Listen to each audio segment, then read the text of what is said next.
name is Leslie Hauge, and I am a Creative Memories Advisor from Minnesota.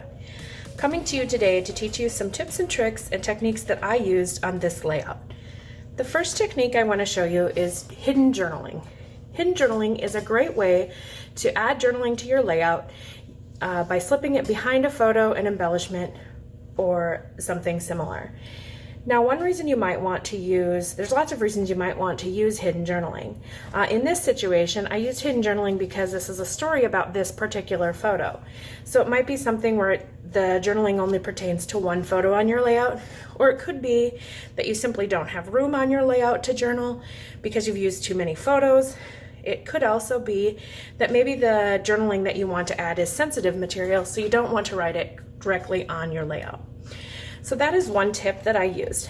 The second thing I'm going to teach you is how to create these camera love embellishments that I used on this layout. If you look at them, you notice that there are 3 colors on them. So to do that, all you need is 3 sheets of cardstock, 3 scraps of cardstock, your camera love punch, and a little repositionable adhesive. I am going to use cloud, blue, and white cardstock. So to start, you're simply going to punch one of the punches out of each color, making sure that you save the leftover pieces or the negative pieces that come out of the punch.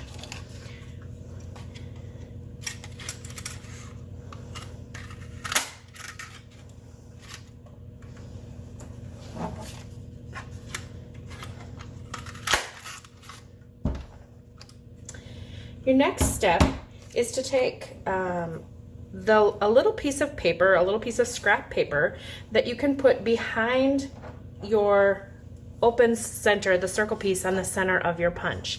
I pre-cut this just using a piece of my cloud cardstock. You just want to make sure when you cut this that it doesn't overlap any of the pieces you're not going to cover with the negatives, and that it also doesn't hang over the top or the bottom of your punch. Then all you're going to do is take one of your negative pieces and fill in the openings. So for this, I'm going to use the blue heart,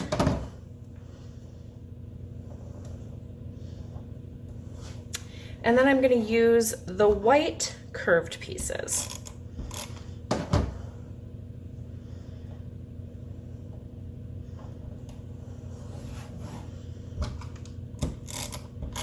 So when it's done, it will look like this.